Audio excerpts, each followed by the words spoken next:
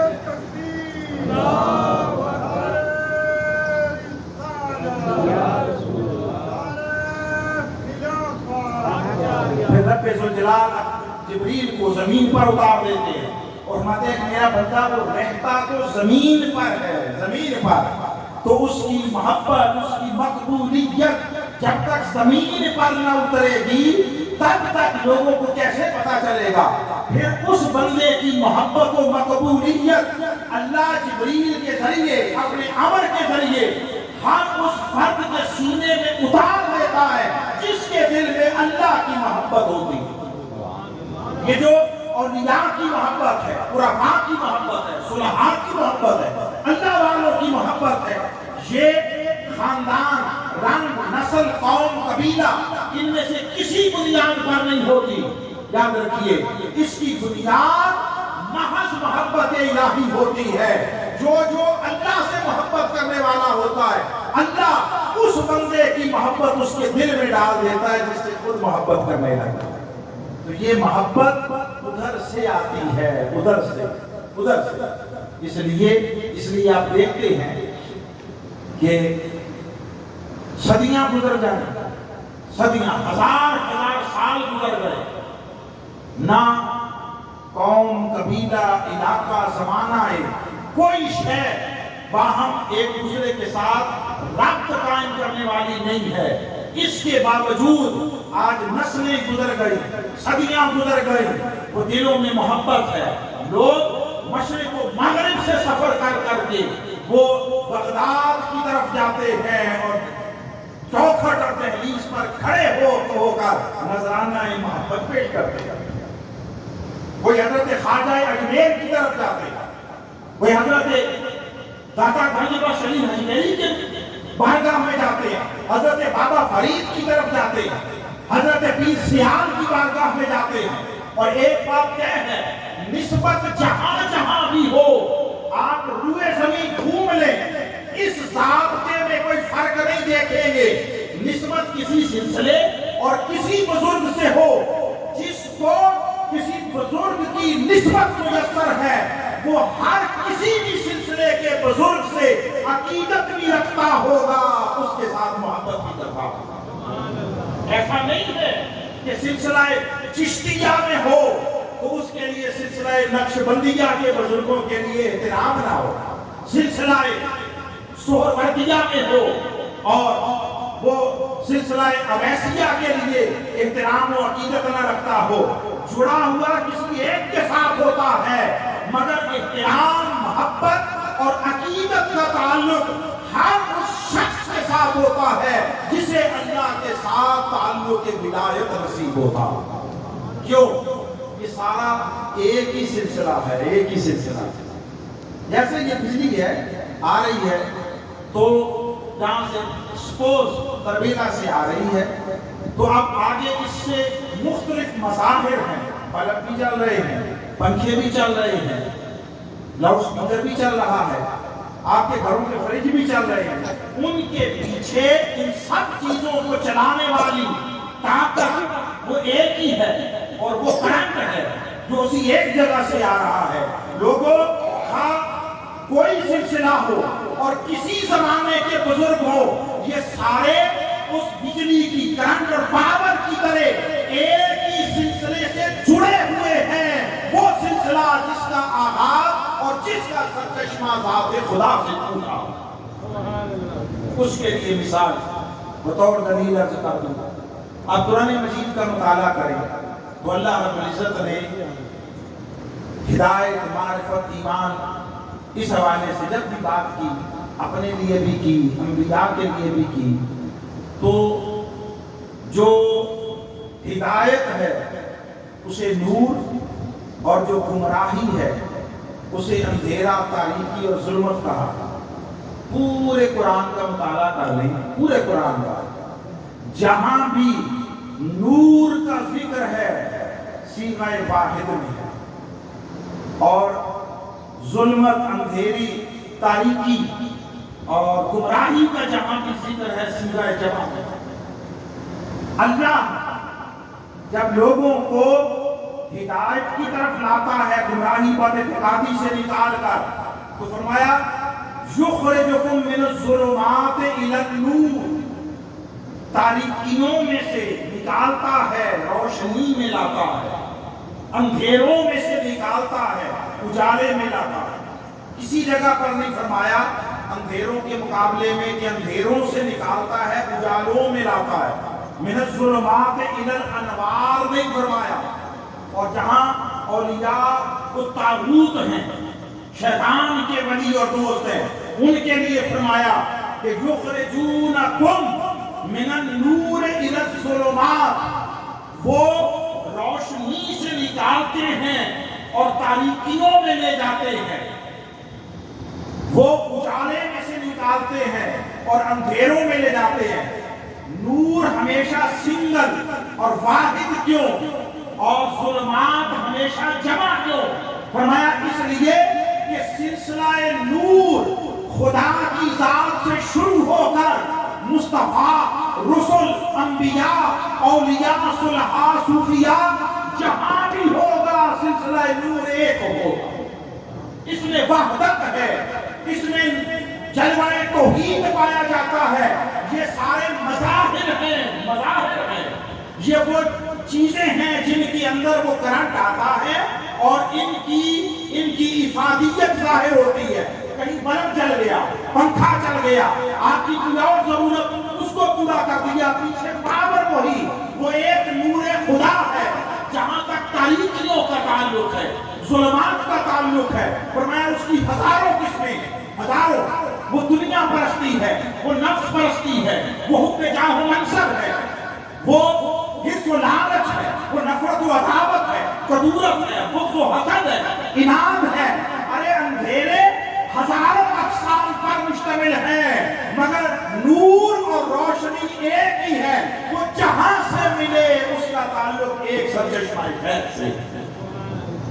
اس لیے جہاں جہاں جن بزرگوں کے ساتھ کسی کا تعلق ہو، جڑے، اس تعلق کو مضبوط رکھے۔ بلب یاد رکھیے، بلب، لائٹ جتنی قیمتی ہو، جتنی اعلیٰ اور نفیس ہو اور جتنی جدید بھی ہو، جب تک کرنٹ نہیں ملے گا تب تک وہ کچھ نہیں ہے۔ وہ ایک میٹیریل ہے، جب اس کا تعلق اس سے جڑے گا، کرنٹ سے اس ہولڈر میں لگے، جیسے بھی ہے، مگر اس کو کرنٹ ملے گا، اس کے ساتھ تعلق جڑے گا تو وہ روشنی دے گا، تو وہ مؤثر ہوگا، مفید ہوگا۔ بس اسی طرح آپ کی ریاضت و مجاہدہ، آپ کا ذاتی تقوی و طہارت، آپ کی ذاتی پرہیزگاری، آپ کی عبادات، یہ سب کچھ آپ کے جسم کو جتنا بھی نفیس کر دیں، جب تک اسے تعلق کا وہ کرنٹ نہیں ملتا، اس وقت تک اندر سے روشنی نہیں پھوٹتی، روشنی نہیں۔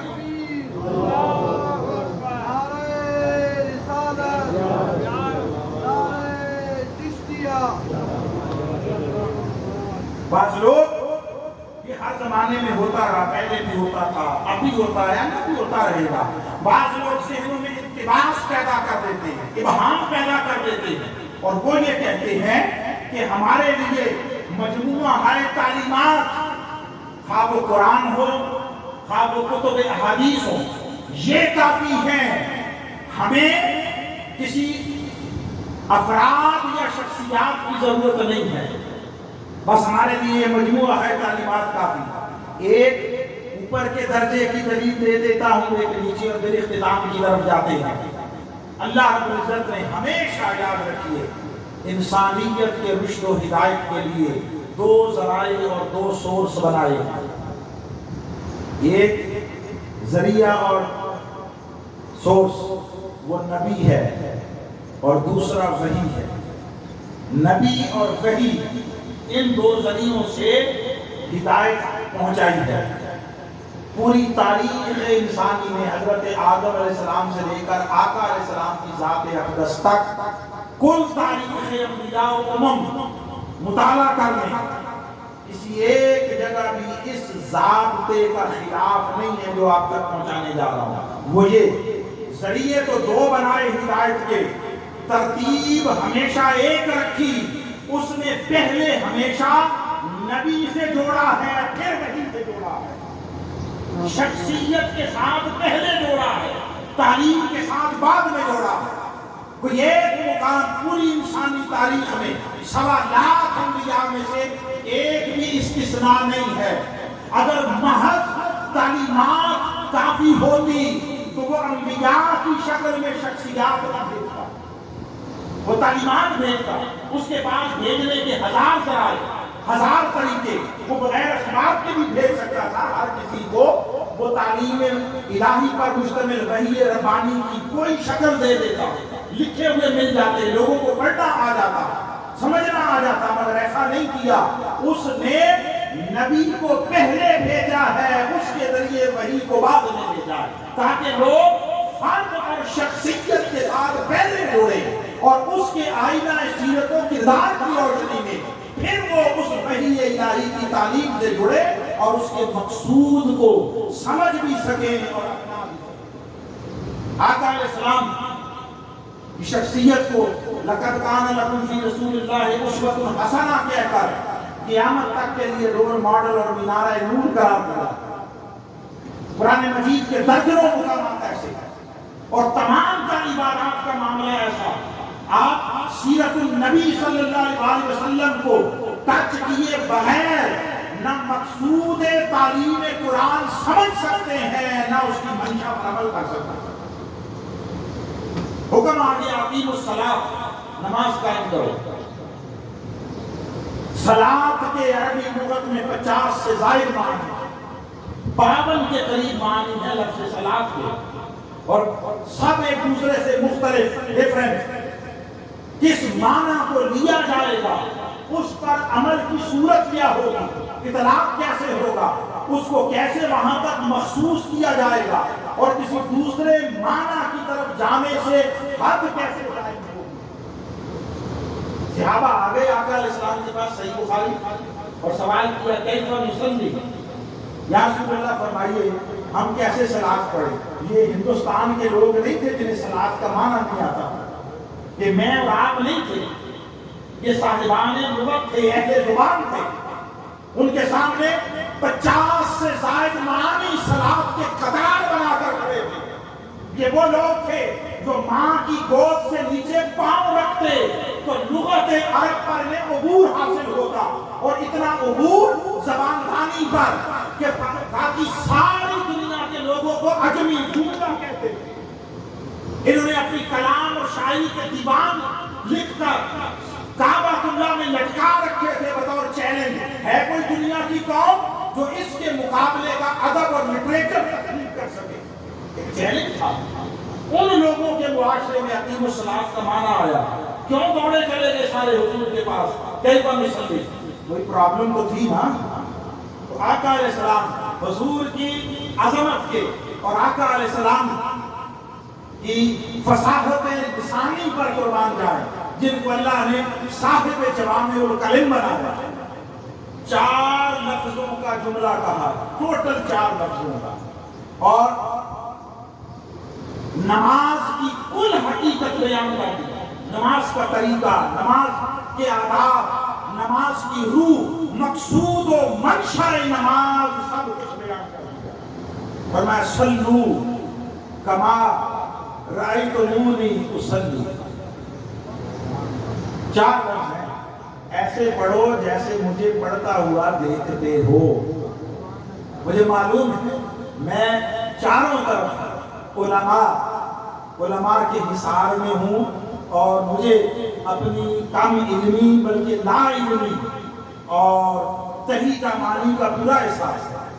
میں بہت تلوار کی دھار پر چلنے کی کوشش کر رہا ہوں، میں جانتا ہوں یہ ایک ناکام سی کوشش ہے، ان علماء اور ان جلیل القدر اور جید لوگوں کی موجودگی میں کلام کرنا یہ اپنے لیے بہت بڑی آزمائش اور ابتلا کو قبول کرنا تھا۔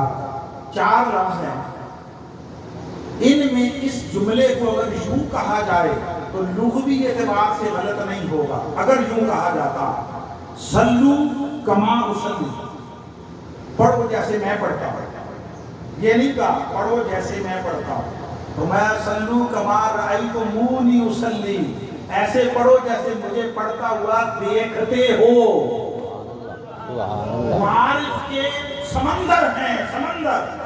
ایک تو یہ بات سمجھا دی کہ نماز سیکھنا چاہتے ہو، اللہ کی عبادت سیکھنا چاہتے ہو تو سنو، عبادت خدا کی کرتے رہو، دھیان مجھ پر رکھو، نظر مجھ پر جمائے رکھو، توجہ کا مرکز مجھے بناؤ، خدا کی نماز پڑھتے ہوئے دھیان مجھ پر رکھو، اس کو عبادت خدا کہتے ہیں۔ جھکتے خدا کے سامنے رہو،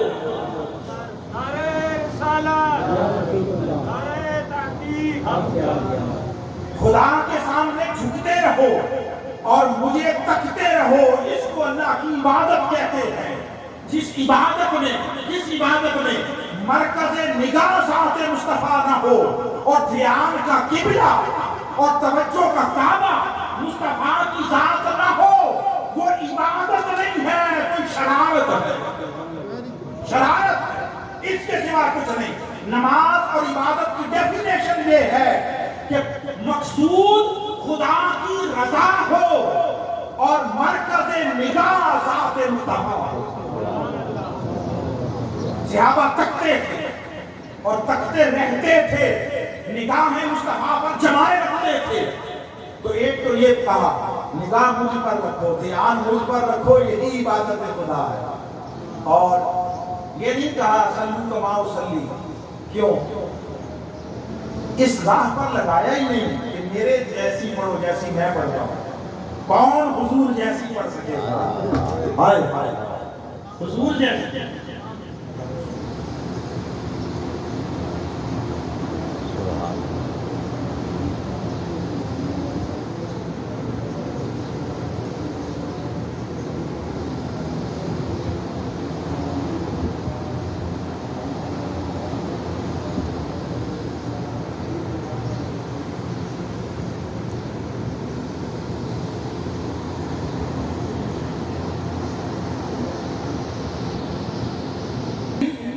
نہ کوئی پڑھ سکتا، نہ آقا نے صلاح پر لگایا کہ میرے جیسی پڑھو، میرے جیسی پڑھو۔ اس لیے یہ بھی ایک لطیف بات ہے، دنیا کا دستور مشرق و مغرب کوئی معاشرہ لے لے، اسلامی ہو، غیر اسلامی ہو، دینی ہو، سیکولر ہو، دنیا کے ہر معاشرے کا ایک دستور ہے کہ کوئی شے جس پیمانے میں دی جاتی ہے اسی پیمانے میں لی جاتی ہے۔ جو شے گن کر دی جائے گی گن کر لی جائے گی، جو تول کر دی جائے گی تول کر دی جائے گی، جو ناپ کر دی جائے گی ناپ کر دی جائے گی۔ ایسا نہیں ہوتا کہ دینے کا پیمانہ اور ہو، لینے کا پیمانہ اور ہو۔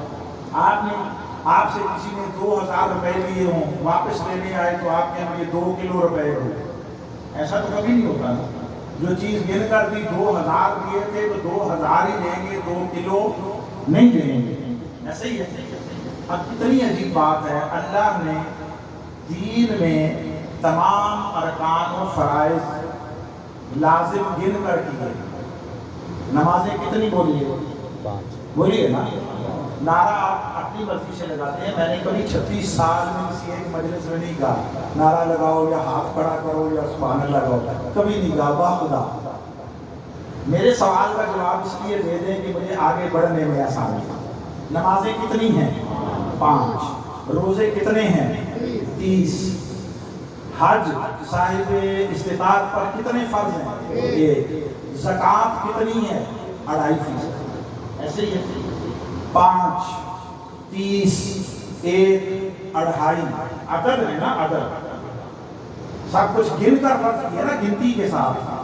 اب دیں قیامت کے دن میدان حشر میں تو حساب گن کر ہی لینا چاہیے نا، گن کر لینا چاہیے. تو گننے کے لیے ترازو ضرورت ہوتا ہے یا کیلکولیٹر؟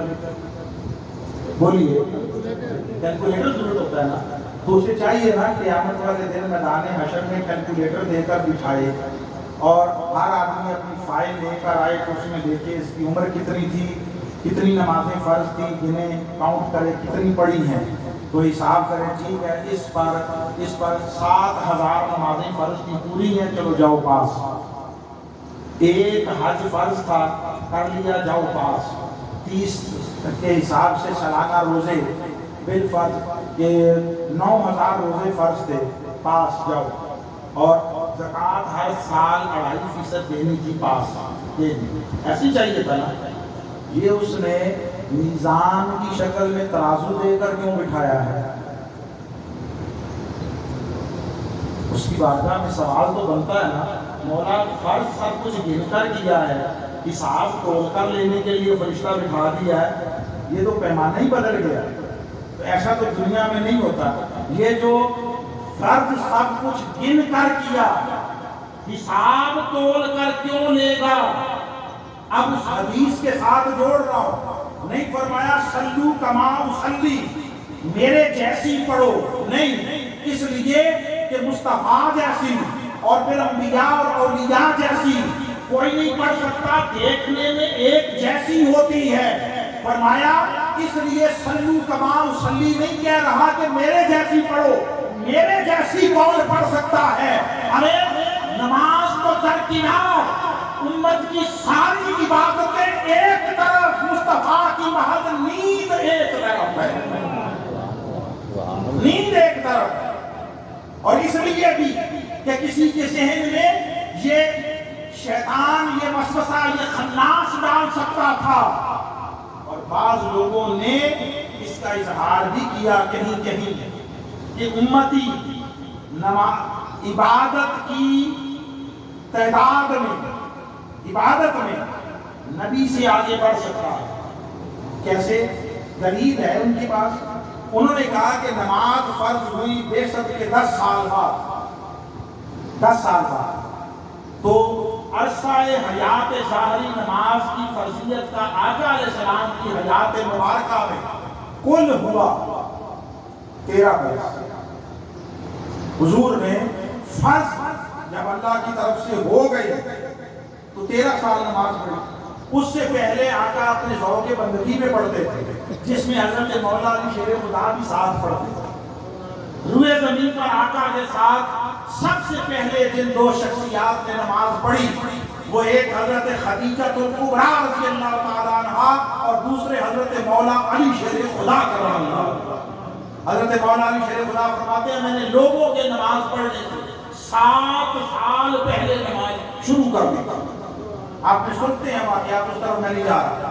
تو وہ ذوق بندگی، عبادت، شوق میں تھا جو فرض ہونے کے بعد آقا علیہ السلام کی زندگی میں حیات ظاہری کا عرصہ گزرا وہ 13 سال. تو نبی کی زندگی میں فرضیت نماز کا دورانیہ 13 سال. اور بعد میں لوگ آج بھی ہم میں آپ میں بھی ہیں جن کی عمریں 90 100 سال، اچھے گھرانوں میں پیدا ہوئے، نماز کبھی قضا نہ ہوئی، 10 سال کی عمر سے شروع کی، 100 سال کی عمر پائی، تو 90 سال کی فرض نمازوں کا ذخیرہ. اب قیامت کے دن اٹھے، حساب گن کر ہوتا تو آگے بڑھتا یا نہ بڑھتا؟ بولیے، بڑھتا نا. کہ اس کے پاس 90 سال اور ان کے پاس 13 سال. فرمایا اس لیے حساب گن کر نہیں تول کر ہوگا تاکہ ذہنوں میں کوئی خناس اور کوئی شیطان پرورش نہ پا سکے اور میرے مصطفیٰ سے آگے بڑھنے یا برابری کا کوئی تصور کسی ذہن و دل میں داخل نہ ہو سکے. فرمایا میرا مصطفیٰ رات بھر محو استراحت رہے، اس ایک لمحے کا مقابلہ پوری امت کی عبادت مل کر نہیں کر سکتا.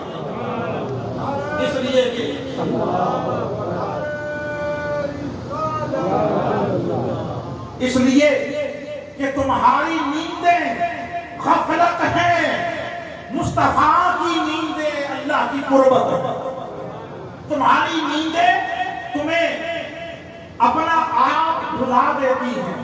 نیندہ بھی موت ہوتی ہے, نیندہ بھی موت. کبھی کوئی تجربہ کرے, رات کو سوتے ہوئے کمرے میں اپنے بستر کے اوپر کوئی کیمرہ فکس کر لے, کیمرہ ریکارڈنگ کرے کوئی رات, صبح اٹھ کر خود کو دیکھے کہ رات کو کیا کیا زاویے بنتے رہے اور جسم کس کس حالت میں پڑا رہا, جس کا سینس اور شعور نہیں ہوتا جاگنے کے بعد. اور آدمی جاگ کر اٹھتا ہے اور وہ زمین پر یوں پاؤں مار کر چلتا ہے کہ جیسے زمین کھاڑ دے گا, یوں گردن میں سریا لے کر چلتا ہے جیسے پہاڑوں سے اونچا نکل جائے گا, تکبر کی علامت بنے نکلتا ہے. رات کو ایک مردہ کیڑے کی مان لپڑا ہوتا, اپنے لباس, اپنے جسم, اپنے بستر کی ہوش نہیں ہوتی. تو ہماری نیندیں اپنا آپ بھلا دیتی ہیں, مصطفیٰ کی نیندیں حضور کو رب سے ملا دیتی ہیں. آقا کی نیندیں, آقا کے خواب, اس لیے حساب تول کر لے گا, گن کر نہیں لے گا, گن کر نہیں. تو میں نماز سے ادھر گیا تھا, ادھر آ کر مکمل کرتا. تو آقا نے فرمایا صلو کما رأیتمونی اصلی, میرے پیچھے کھڑے ہو جاؤ, مجھے نماز پڑھتا ہوا دیکھتے رہو, بس جو میں کروں پیچھے کرتے چلے آؤ, یہی نماز ہے, یہی رب کی عبادت. اس لیے صحابہ نگاہ حضور پر رکھتے تھے اور آقا کو ہر حال میں اپنا مینارہ نور اور اپنا رول ماڈل بناتے تھے. اس کا واقعہ ہے قرآن میں. یہ ظہر کی نماز ابھی جو ہم پڑھیں گے, آقا پڑھ رہے ہیں, پڑھا رہے ہیں, صحابہ پیچھے پڑھ رہے ہیں, 2 رکعتیں ہو گئی, تیسری رکعت میں کھڑے ہوئے تو آقا علیہ السلام نے اپنا رخ انور پھیرا. کتنا؟ 10, 20, 45, 90 کے زاویے پر نہیں, 180 کے زاویے پر. 180 کے زاویے پہ گھومنے کا معنی یہ ہے جدھر چہرہ تھا ادھر پشت ہو گئی اور جدھر پشت تھی ادھر چہرہ. اب سوچئے مصلی پر امام کھڑا 180 پہ گھوم جائے تو کیا صورت بنتی ہے؟ مقتدیوں کے رخ ادھر, امام کا رخ ادھر, آمنے سامنے ہو گئے, اللہ کی نماز جاری ہے, نماز جاری ہے. آقا صفے چیر کا درمیان سے گزر گئے اور آخری صف سے ادھر آگے جا کے کھڑے ہو گئے. اور اب صورتحال یہ بنی, مقتدیوں کی صفیں اس طرف ہیں, امام کا رخ ادھر ہے اور اللہ کی نماز اب بھی ہو رہی ہے, توڑی نہیں ہے. تاکہ ہم پرکھیں تمہارے ایمان کی بنیاد کس پر ہے, نسبت قبلہ پر ہے یا نسبت مصطفیٰ پر.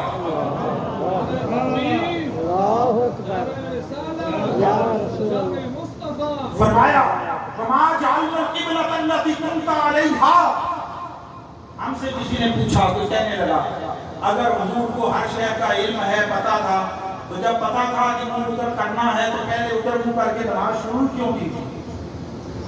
سوال ہے. المعترض الکلام, کسی کے زبان پر ہاتھ تو نہیں رکھا, سوچوں پر پیرا تو نہیں بٹھایا جا سکتا. شیطان کے پاس بھی کوئی دلیل تو تھی, صحیح غلط اچھی بری دلیل تو تھی نا.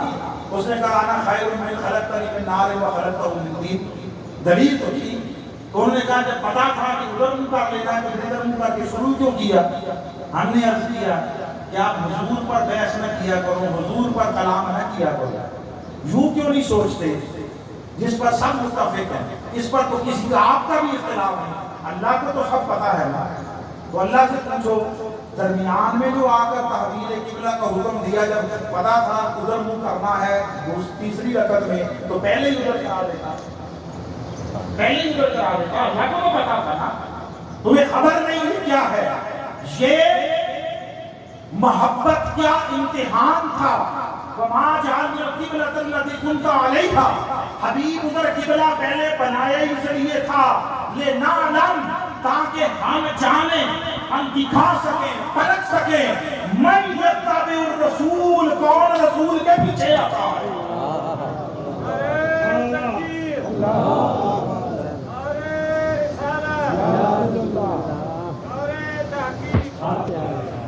کون رسول کے پیچھے آتا ہے, ہم یہ دیکھنا چاہتے ہیں, یہ پرکھنا چاہتے ہیں.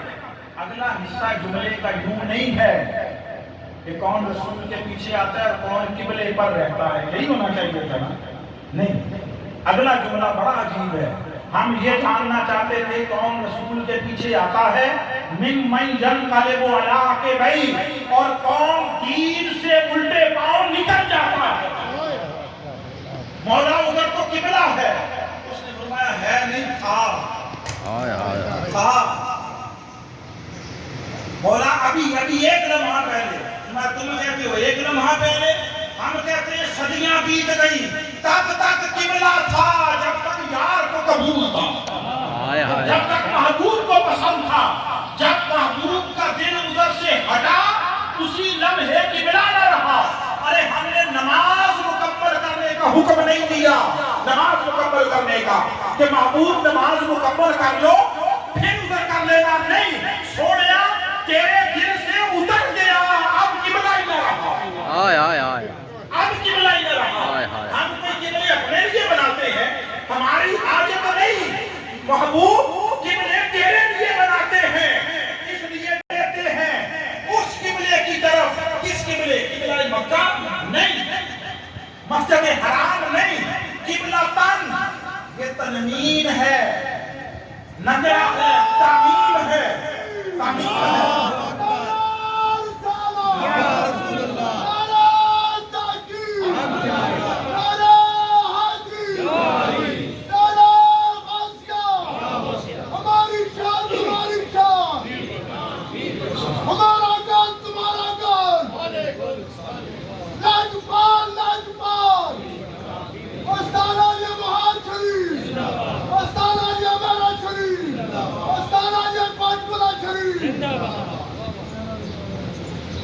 اس لیے فرمایا فَلَنُوَلِّيَنَّكَ قِبْلَةً، سنیا ہم آپ کا چہرہ پھیر دیں گے۔ میں خاص لفظ میں لا رہا ہوں، معنی ترجمہ، ہم آپ کا چہرہ پھیر دیں گے ایسے کسی بھی قبلے کی طرف۔ قبلتاً تنوین ہے، تعمیم ہے، عموم ہے، ایسے کسی بھی قبلے کی طرف۔ اس قبلے کی خصوصیت کیا ہوگی؟ ترداہا، سویا جنہیں تو راضی ہوگا۔ سبحان اللہ۔ اے غلامان مصطفیٰ، اے عاشقان نبی مختار، اپنے نصیب اور مقدر پر قربان جاؤ۔ آدم سے عیسیٰ تک ہر ایک کے لیے قبلہ وہ اپنی مرضی و رضا سے بناتا رہا۔ تم اس نبی کی امت ہو، رب قبلے جس کی رضا میں بناتا ہو۔ یہ قبلہ مکہ مصطفیٰ یا رسول اللہ۔ قبلتاً ترداہا، سونے ہیں جس پر تو راضی ہے۔ تو فَمَلِّ وَجْهَكَ شَطْرَ الْمَسْجِدِ الْحَرَامِ، اپنا چہرہ پھیرنے اس قبلے کی طرف، مسجد جدھر آپ کا جی چاہتا ہے۔ حضور گزر گئے، ایسے کھڑے ہیں، صحابہ صف در صف ادھر، مصطفیٰ ادھر۔ ایک لمحہ تھا، ایک لمحہ فیصلہ کرنا تھا، اور ان کے ایمان کی پرکھ تھی، ایمان کدھر سمجھتے ہو، جدھر قبلہ ہے ادھر یا جدھر مصطفیٰ ہے؟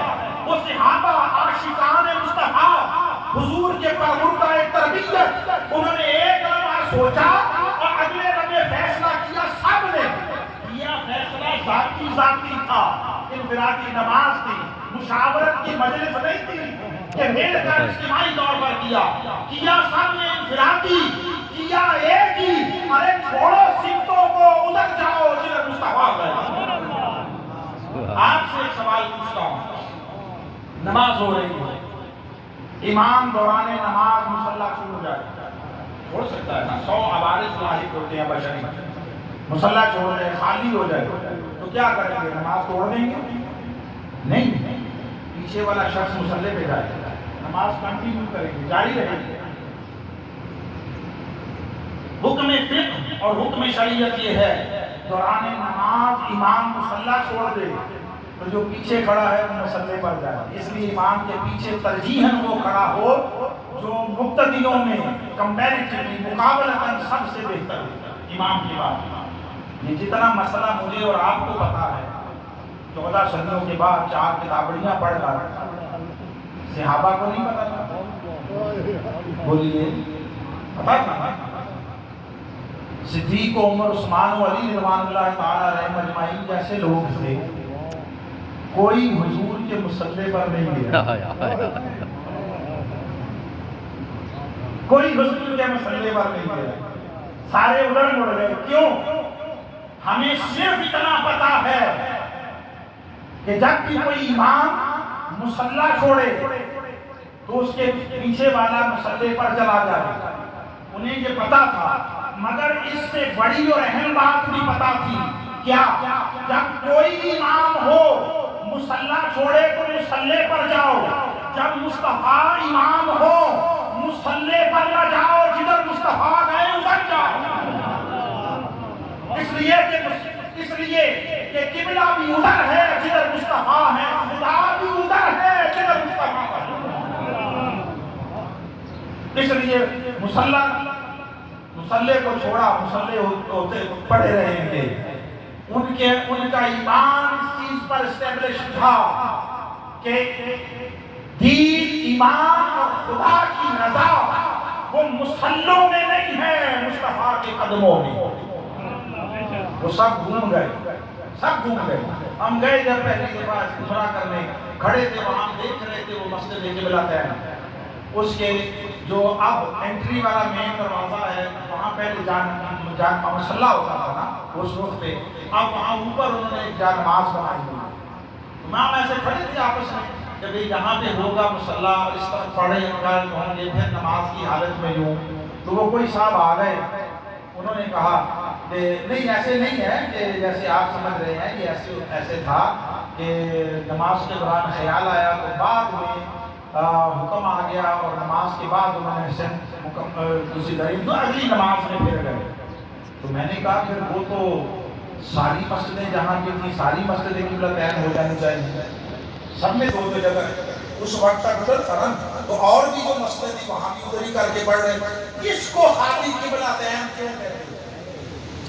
اس کے دروازے پہ آپ نے یہ جان نماز کیوں بنائی ہوئی ہے؟ یہی ظاہر کرنے کے لیے کہ نماز کے بعد نہیں پھرے تھے، نماز کے دوران پھرے تھے۔ اور اب ایک اپنے ذوق کی بات کر کے پھر آگے بڑھتے ہیں۔ میرا ذوق یہ کہتا ہے، آقا علیہ السلام تو صفوں سے گزر کر وہاں جا کے کھڑے ہو گئے، سب سے پچھلی سب سے آگے، اور صحابہ بھی گھوم کر کھڑے ہو گئے۔ اللہ کی عزت کی قسم، حضور کسی کام سے گلی میں بھی چلے، گلیوں میں بھی چلے جاتے، صحابہ نماز پڑھتے ہوئے مصطفیٰ کے پیچھے گھومتے رہے۔ ان کی نمازیں اس کے سوا کچھ نہ تھا کہ یار کی مسکراہٹ چہرے کی ملت، حضور کی رضا ملت، اور ان تک اللہ کا یہ حکم پہنچا ہوا تھا۔ آقا نے کسی صحابی کو آواز دی، وہ تھوڑی دیر سے آیا، تو حضور نے پوچھا میری آواز نہیں سنی تھی؟ اس نے کہا سنی تھی۔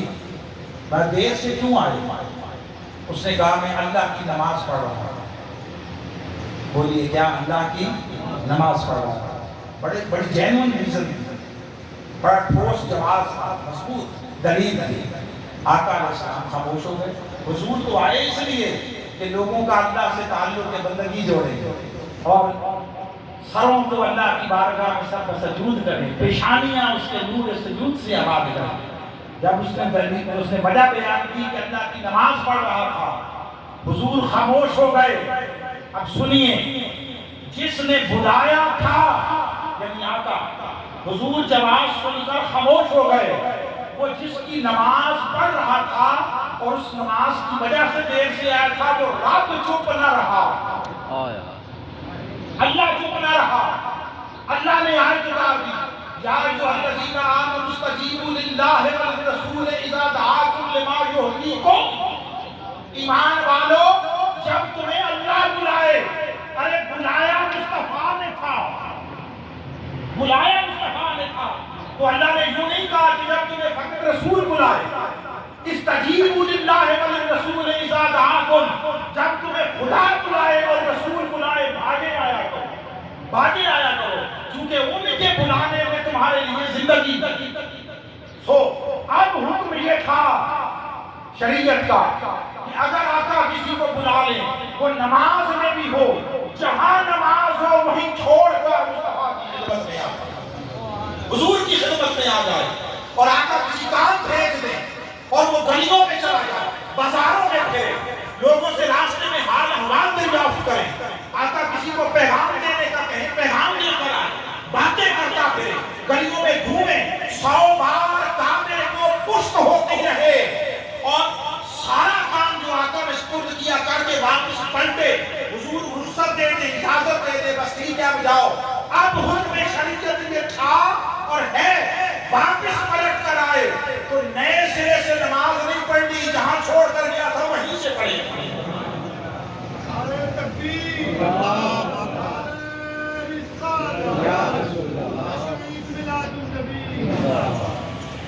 اس لیے کہ آقا علیہ السلام کی ذات اقدس وہ دین کا مرکز و محور ہے اور اللہ کے چناؤ کا نقطہ کمال ہے۔ اللہ کا انتخاب جہاں جہاں کر اپنے انتہا و کمال کو پہنچاؤ، اس ذات کا نام مصطفیٰ ہے۔ تو جو حضور کے ساتھ جڑتا گیا، اب آقا کے بعد کسی نبی و رسول نے نہیں آنا تھا، تو فرمایا حبیب اب آپ کی امت میں اولیاء بھیجوں گا اور مجھ سے لے کر ہر ولی تک یہ سلسلہ نور ایک ہے، میں چن چن کر بھی اس سلسلہ نور کے ساتھ منسلک کرتا چلا جاؤں گا اور جو کوئی اس سے جڑنا چاہے گا اس پر بھی مشکلات دور کر دوں گا، راہیں آسان کر دوں گا، دروازے کھول دوں گا۔ جو خود آ کر جڑنا چاہے اسے بھی خوش آمدید کہا جائے گا اور جس کو میں خود چاہوں گا چن چن کر سلسلہ نور کے ساتھ جوڑتا چلا جاؤں گا۔ تو یہ سارا سلسلہ نور ہدایت کا، معرفت کا، نور کا، روشنی کا ایک ہی ہے۔ جہاں جہاں آپ کا تعلق ہو، منسلک ہوتے ہوں اور جہاں جہاں منسلک ہوئے ہوں ان کے ساتھ مضبوطی کے ساتھ تعلق باندھ کر رکھیں۔ آخری بات جو یہیں آ کر میرے ذہن میں آئی، آپ لوگوں کے گوش گزار کرنے لگا ہوں، اس وہم کو دور کرنے کے لیے جو بعض لوگ ذہنوں میں پیدا کرتے پھرتے ہیں، اور وہ یہ کہ تعلیمات کافی، افراد و شخصیات، کوئی ان کو عنوان بابوں کا دے دیتا ہے، بابوں کی حاجت نہیں ہے، اور افراد و شخصیات اور ازواج مقدسہ ان سے کاٹتے ہیں، دور کرتے ہیں اور کہتے ہیں کہ یہ کتاب آپ و حدیث کی کتاب ہے، یہ کافی ہے، یہ کافی ہے۔ آئیے میں آپ کو ان محدثین کی بات بتاؤں۔ ایک بات تو دلیل دی میں نے کہ اللہ نے کوئی وحی کسی نبی کے بغیر نہیں بھیجی اور نبی کو مقدم کیا، یعنی افراد، ازواج اور شخصیات سے پہلے جوڑا ہے، تعلیم کے ساتھ بعد میں جوڑا ہے۔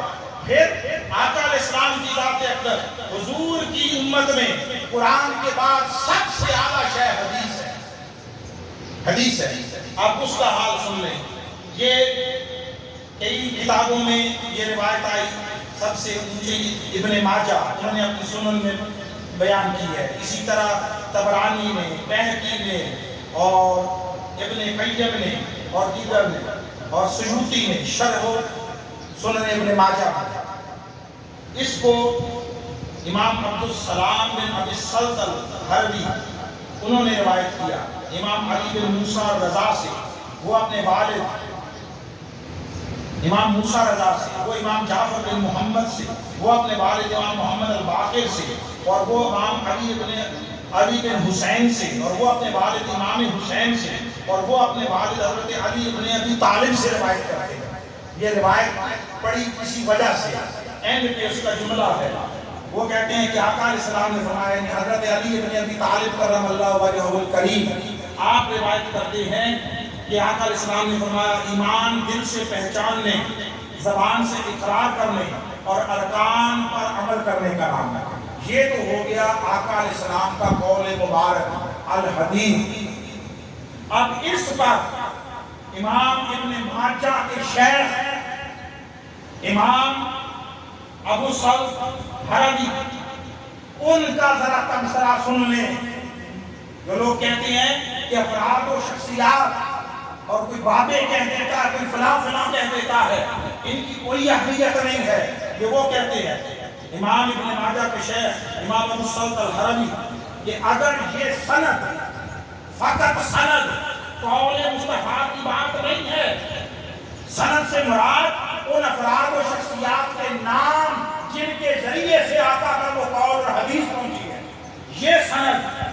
یعنی عن علی ابن موسیٰ الرضا عن ابیہ عن جعفر ابن محمد عن ابیہ عن علی ابن حسین عن ابیہ عن علی ابن ابی طالب. یہ فقط اتنے کلمات ناموں پر مشتمل پڑھ کر کسی پاگل پر دم کر دیا جائے، اللہ اس کو صحت عطا کرتا ہے. یہ کوئی ورد وظیفہ نہیں ہے، یہ کوئی تسبیح نہیں ہے، یہ افراد کے نام ہیں. اور یہ سارے افراد آقا علیہ السلام کے اہل بیت کے اتحاد، حضور کی آل اور نسل و ذریت مبارکہ ہے. یہ ان ناموں کی برکت ہے کہ یہ برکت پاگل مجنون پر دم کر دیا جائے، اللہ ان ناموں اور ان ناموں والوں کی برکت سے اس کو صحت عطا کرتا ہے. آپ کہتے ہیں کہ افراد و شخصیات کیا ہے، اور آپ کہتے ہیں کسی بابے کے پاس جانے سے کیا ملتا ہے؟ تمہیں خبر نہیں، جہاں تعلیم جا کر بے بس ہو جاتی ہے، اس سے آگے نسبتوں کا سفر شروع ہوتا ہے. سبحان اللہ، سبحان. اس لیے عالم لوگ اڑے رک جاتے ہیں، عاشق جان اگیرے. جس منزل پہ عشق پہنچاتا ہے وہاں علم کو خبر نہیں ہوتی، اس لیے کہ علم بسا اوقات حجاب اکبر ہوتا ہے، علم بسا اوقات دیوار بن جاتا ہے، علم بسا اوقات وہ فریب ذات میں مبتلا کر دیتا ہے. اور دو تکبر دنیا میں سب سے بڑے ہیں. ہم یہ سمجھتے ہیں تکبر مال کا ہی ہے، ہم یہ سمجھتے ہیں تکبر اقتدار کا ہی ہے. ہر چند بڑے ہیں، دو تکبر بڑے مہلک ہیں. ایک تکبر علم کا اور دوسرا تکبر عبادت کا. علم و عبادت کے تکبر یہ مال و حکومت کے تکبر سے بھی بڑے ہیں. اس لیے اپنے علم کو، اگر کسی کو کوئی دو حرف مل گئے تو کپڑے نہ پھاڑے، اور نہ خود بے لباس ہو نہ دوسروں کو بے آبرو کرے. کچھ مل گیا ہے تو اسے سنبھالو، جو ملا ہے اس کے لیے ظرف پیدا کرو. اور ظرف یہ ہوتا ہے ظرف کہ چھلکنے نہ پائے جو کچھ ہے سنبھال لیا جائے. اور جن کے برتن خالی ہوتے ہیں، خالی خیرات نہیں ملی ہوتی، وہ فقط شور کرتے ہیں، تنقید کرتے ہیں، وہ فقط دوسروں پر انگلیاں اٹھاتے ہیں. جو برتن خالی ہو، بھئی خالی پانڈا بہت شور مچاتا ہے. آپ کوئی دیکھ لیں، مٹی کا ہو، میٹل کا ہو، خالی برتن ہو ایسے کرے جیسے ٹن کر کے آواز ہے. جس کے اندر کچھ ڈلا مٹی ہی ہو، جو بھرا ہوا ہوتا ہے وہ چپ ہوتا ہے. جن کے پاس کچھ نہیں ہوتا ان کے پاس سوائے تنقید کے، جھگڑے کے، رد کے، تردید کے، فتنہ و فساد کے کچھ نہیں ہوتا. جن کے برتن بھرے ہوتے، جنہیں کچھ خیرات مل جاتی ہے، ان سے پوچھو، وہ کہتے ہیں چھوڑو کہ بحث میں پڑے ہو، چپ کر مہر علی، اتنا جا نہیں بولنا. آؤ اللہ والوں کے لڑ جاؤ. یہ خاموشی میں اس طرح برتن بھر دیتے ہیں کہ آدمی اندر سے مطمئن ہو جاتا ہے، آدمی اندر سے پرسکون ہو جاتا ہے. اللہ رب العزت ان شفیق، مہربان، پاکیزہ، معطر اور مطہر نسبتوں کو دنیا و آخرت میں ہمارا مقدر اور نصیب بنا دے، اور ان کے فیوضات و برکات سے اللہ رب العزت دنیا و آخرت میں ہمیں مالا مال فرمائے رکھے، ان آستانوں کو آباد رکھے، ان کے خدام کی خیر، یہاں بسنے والوں کی خیر، اور اللہ رب العزت یہاں سے دھارے اور یہاں کے چشمے سدا جاری فرمائے. اللہ رب العزت ہم سب پر کرم اور فضل و احسان فرمائے. وما علینا الا البلاغ.